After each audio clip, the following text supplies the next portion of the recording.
Me recordáis otra de vuestras falsedades. Dijisteis que aquel escocés realizaría su empresa afortunadamente para mis intereses y mi honra, y bien sabéis que he terminado en tal forma que me sería imposible recibir mayor daño que el de la impresión causada por la misma en el excitado cerebro del toro loco de Borgoña.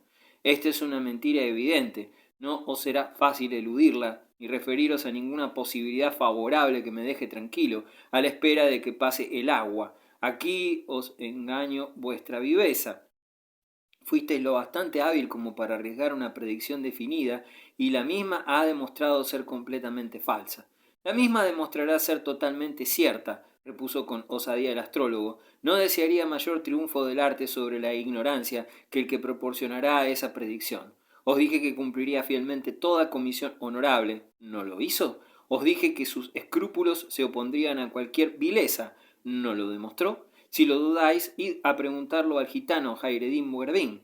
Aquí el rey se ruborizó de vergüenza y de rabia. Os dije, continuó el astrólogo, que la conjunción de planetas bajo la cual partía auguraba peligro a su persona. ¿No ha sido marcada con el peligro de su marcha? Os predije que auguraba ventajas para quien lo enviara, y muy pronto obtendréis los beneficios. ¿Tendré pronto los beneficios? ¿No tengo acaso los resultados en la desgracia y en la prisión? No, no hemos llegado aún al fin. Vuestra propia boca confesará antes de mucho la ventaja recibida por el desempeño del mensajero en el cumplimiento de la misión. Eso es demasiada insolencia, engañar e insultar al mismo tiempo. Pero no esperéis que tus maldades queden sin venganza. Hay un cielo encima de nosotros. Volvióse Galeotti para salir, pero Luis lo llamó de nuevo. Deteneos. Habéis llevado vuestra impostura con valentía. Contestad una pregunta, pero pensad muy bien antes de hablar. ¿Podría vuestra pretendida sabiduría acertar la hora de vuestra propia muerte? Solamente con relación a la suerte de otro. No entiendo vuestra respuesta. Oíd entonces, rey, lo único que puedo anticiparos con certeza con respecto al momento de mi muerte es que se producirá exactamente 24 horas antes que la de vuestra majestad. ¿Qué decís? Exclamó Luis con el semblante alterado. Esperad, no os vayáis. ¿Decís que mi muerte seguirá tan de cerca a la vuestra? Al cabo de 24 horas, repitió Galeotti con firmeza, si es que existe una chispa de verdad en esas inteligencias brillantes y misteriosas que saben hablar aunque carecen de lengua, deseo que vuestra majestad pase buenas noches. Deteneos, no os vayáis, dijo el rey tomándolo por el brazo y haciéndolo alejar de la puerta. Martius Galeotti, he sido para vos un amo bondadoso, os he enriquecido y convertido en amigo, compañero e instructor en mis estudios. Sed franco conmigo, os lo ruego. ¿Hay algo de verdad en este arte vuestro? ¿Resultará realmente propicia para mí la misión de ese escocés? ¿Y la duración de nuestras vidas está tan estrechamente relacionada? Confesad, mi buen Martius, que habéis hablado siguiendo los engaños de vuestro oficio. Confesadlo, os lo ruego, y no tendréis que lamentar disgustos de mi parte. Soy viejo, me tienen prisionero y probablemente me priven de mi reino. Para quien se halla en mi situación, la verdad vale tanto como un reino, y es de vos, querido Martius, que debo recibir esa joya inestimable. Ya la he dejado delante de vuestra majestad, a riesgo de que en medio de vuestra cólera se vuelva contra mí y me condene. ¿Yo, Galeotti? Repuso dulcemente Luis. ¿Hasta dónde me desconocéis? No estoy prisionero. No debo tener paciencia, puesto que mi cólera me haría más que demostrar mi impotencia. Decidme, pues, con sinceridad, ¿me habéis engañado? ¿O es verdadero vuestro arte y lo traducís verazmente?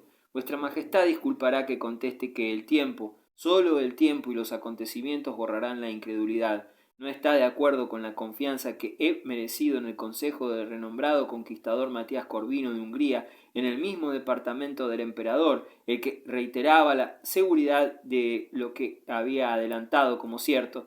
Si no me creéis, no podré hacer más que esperar el curso de los acontecimientos. Una espera de 1 o 2 días confirmará o rectificará cuanto he dicho respecto al joven escocés, y me resignaré a morir en la rueda y que mis extremidades sean destrozadas si vuestra majestad no saca ventaja, y en el sentido más importante de la conducta intrépida de ese Quintín de Urbar. Pero si yo he de morir bajo tales torturas, convendría que vuestra majestad buscara un padre espiritual, pues desde el momento en que yo lance mi último suspiro, quedarán solo a vuestra majestad 24 horas para hacer confesión y penitencia. Luis continuó sujetando a Galeotti por su brazo mientras lo acompañaba hacia la puerta y al abrirla exclamó en voz alta: «Mañana volveremos a hablar de esto. Id en paz, mi sapientísimo padre. Id en paz. Id en paz». Repitió 3 veces la frase, pero temeroso aún de que el presbote mariscal no comprendiera sus deseos, acompañó al astrólogo hasta el salón sin soltar su brazo, como si temiera que se lo quitaran para matarlo delante de sus ojos. No aflojó su mano hasta haber repetido una y otra vez su frase de «id en paz» y hecho además una señal al presbote mariscal para que suspendiera todos los procedimientos contra el astrólogo. Fue así que el disponer de un informe secreto, además del valor audaz y la presencia de ánimo, salvaron a Galeotti de su peligro más inminente, y que Luis, el más sagaz y al mismo tiempo vengativo de los monarcas de la época, vio frustrada su venganza por el aprovechamiento de su superstición, agregada a su carácter egoísta y a una mentalidad para la cual el temor de la muerte resultaba especialmente terrible debido a la conciencia de sus crímenes. Sin embargo, experimentó gran mortificación al verse obligado a abandonar sus propósitos de venganza, y a la desilusión pareció ser compartida por sus satélites, a quienes le fue encargada la ejecución. Solo Leslie, del todo indiferente al ver la señal de contraorden, se apresuró a abandonar la puerta a su cuidado y pocos minutos después estaba profundamente dormido. Al retirarse el grupo a descansar, después de haberle hecho el rey a su habitación, el preboste mariscal quedó mirando al robusto astrólogo con el gesto con que un mastín contempla un trozo de carne que el cocinero le ha quitado de la boca. Sus ayudantes, entre tanto, se comunicaban sus impresiones en frases breves. «Ese pobre nigromante, ciego», murmuró Tres Escaleras, y con un aire de unción espiritual y de lástima, «ha perdido su mejor oportunidad de espiar algunas de sus viles brujerías, muriendo en la cuerda del bendito San Francisco. Tenía el propósito de dejar el nudo en su cuello para alejar al diablo de su cadáver. Y yo», dijo Andresillo, «he perdido la oportunidad, poco común, de saber hasta dónde un peso de 90 kilos puede estirar una cuerda de 3 hilos. Hubiese sido un experimento muy útil en nuestra profesión, y el alegre muchacho hubiese muerto tan fácilmente». Mientras continuaba este diálogo en voz baja, Martius, situado en un rincón en la inmensa chimenea opuesto a aquel en que estaban agrupados los demás, los miraba de reojo con desconfianza. Introdujo la mano entre sus ropas y, satisfecho al notar el mango de un puñal de 2 filos que llevaba siempre consigo, se dispuso a la lucha, pues, como ya hemos dicho, aunque algo obeso, era un hombre poderoso y atlético, muy diestro en el empleo de las armas. Convencido de que podría contar con ese leal instrumento, extrajo de su seno un pergamino enrollado, inscrito con caracteres griegos y en el cual notábanse signos cabalísticos. Arrojó más leña a la chimenea hasta producir una llama que le permitiera distinguir los gestos y actitudes de todos los que le rodeaban, y el pesado y profundo sueño del soldado escocés, que descansaba inmóvil, con su fisonomía impasible como si estuviera tallada en bronce, la cara pálida y ansiosa de Oliver, que tan pronto parecía estar dormido como despierto, y levantaba súbitamente la cabeza, cual si lo agitara alguna inquietud interna o lo despertase algún ruido lejano.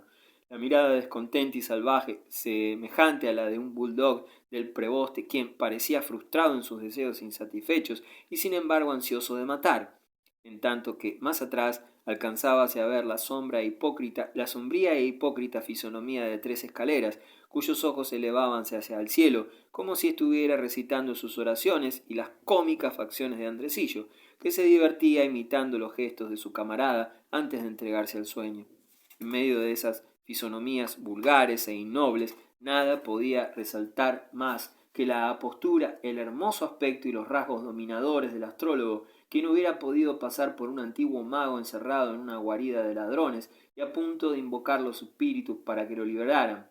Y en realidad, aunque sólo lo distinguiera la belleza y la gracia de la barba que caía sobre el misterioso pergamino que empuñaba, se nos perdonará el tener que lamentar que tan noble atributo se hubiera concedido a quien colocaba su talento, sabiduría y ventajas de su elocuencia y de su majestuoso continente al servicio de bajos fines, tales como la trapacería y la impostura.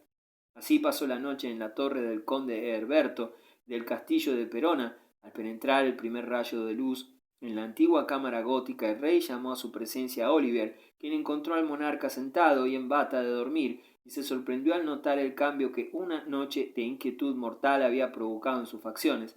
Estaba a punto de expresar su ansiedad por ese motivo, mas el rey le hizo callar. pasando a hablar de los planes trazados para conseguir amigos en la corte de Borgoña y que Oliver debía llevar a la práctica tan pronto como se lo permitieran salir. Y nunca llamó más la atención aquel hábil ministro la lucidez de pensamiento del rey y su íntimo conocimiento de los resortes que mueven los actos humanos que durante aquella memorable consulta. Aproximadamente 2 horas más tarde, Oliver había obtenido del conde de Crevecoeur autorización para salir y ejecutar las misiones confiadas por su amo. Luis mandó a buscar al astrólogo, a quien parecía haber renovado su fe, y mantuvo con él una prolongada consulta que, al parecer, le dio más ánimo y confianza que los demostrados al principio. Fue así que cuando se hubo vestido recibió el saludo matinal de Crevecoeur con una serenidad que no pudo menos de admirar al caballero borgoñón, tanto más por haber tenido conocimiento de que el duque había pasado varias horas en un estado de ánimo que parecía hacer precaria la situación del rey. Indecisión. Nuestros consejos se balancean como la inquieta horca que se agita por la fuerza de corrientes encontradas de una antigua comedia. Si la noche que pasó Luis fue ansiosa y agitada, la del duque de Borgoña, que no tenía ni con mucho igual dominio sobre sus pasiones y por el contrario dejaba que las mismas ejercieran dominio ilimitado sobre sus actos, fue aún más intranquila.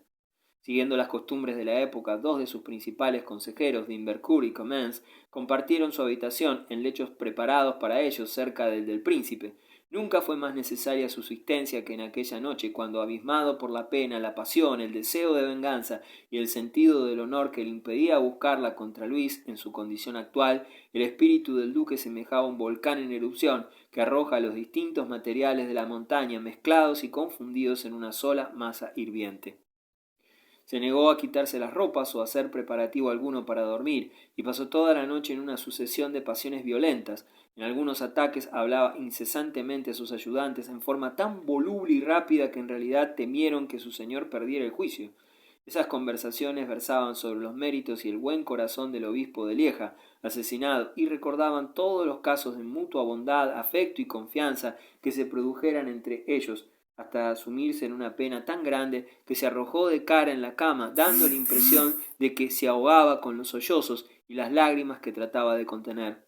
Luego, levantándose, se entregó a un nuevo y más furioso ataque. Atravesó la habitación rápidamente, profiriendo amenazas incoherentes y juramentos de venganza, menos coherentes aún, mientras, dando golpes con el pie en el suelo, según su costumbre, invocaba a San Jorge, San Andrés y a cuanto desagrado podía encontrar como testigo de que iba a tomar sangrienta venganza de Delamarque, del pueblo de Lieja y del verdadero autor de todo eso.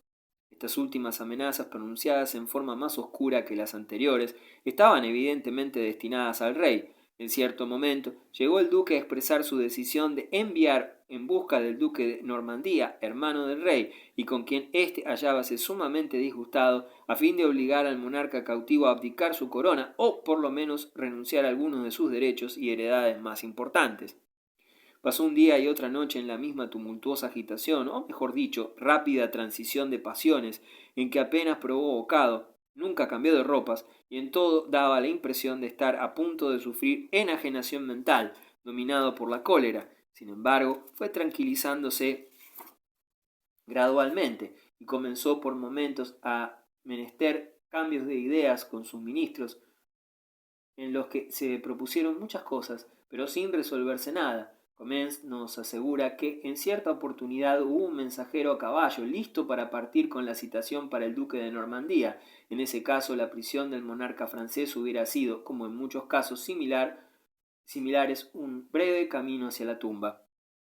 En otras circunstancias, apaciguada su furia, Carlos sentábase con las facciones rígidas e inmóviles, como quien alienta algún hecho desesperado, pero cuya realización no ha resuelto todavía. Indudablemente hubiese bastado una insinuación maliciosa de cualquiera de sus consejeros para empujar al duque a una decisión extrema, pero los nobles borgoñones se sentían inclinados casi unánimemente a recomendarle moderación, tanto por el carácter sagrado atribuido a la persona del rey y señor, como por respeto a la fe pública y hacia la palabra del duque empeñada al arrojarse Luis en su poder.